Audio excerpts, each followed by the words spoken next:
Hi folks, Michael Bright here. So I'm here to tell you a little bit about next week's IT Guru Kubernetes Troubleshooting workshop.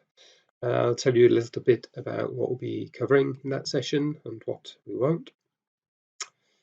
So I assume people coming along to the session will be interested in learning about troubleshooting because they're operating platforms or testing or developing Kubernetes applications, or quite simply preparing for one of the CKA or CKAD exams. And so those activities are what will be addressed in this session. So standing up, deploying Kubernetes is one thing, but on day two, when problems occur, what do you do? How do you react? Obviously, we want to minimize service downtime and minimize service loss, which could be associated. So we need to react quickly and efficiently.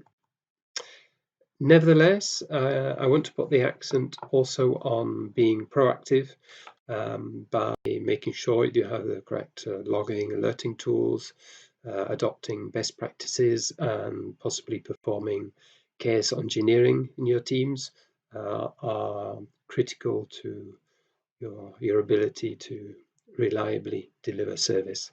So we'll talk briefly about being proactive about troubleshooting as well. Nevertheless, the core of the workshop really will be about the reactive process of a problem has occurred, we've seen it, what are the tools and methods we can use to investigate and fix problems. Okay, and so we'll be looking at typical application deployment problems on the platform. We'll also be looking quite specifically at an alpha feature, ephemeral containers. This sort of feature that allow you to run a temporary container in a running pod.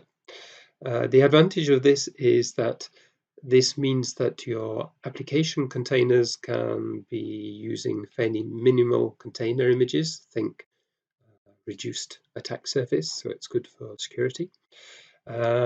And these ephemeral containers will come with their own image.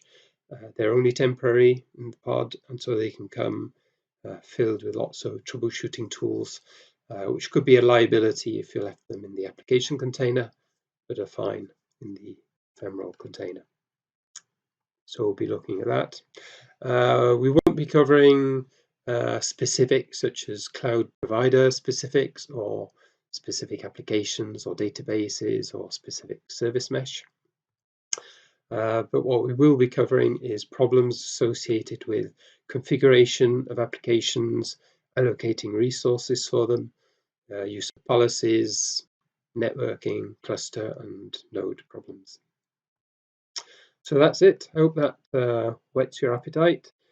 If it does, please come along on Thursday, September the 10th, and let's learn about Kubernetes troubleshooting together. Thank you.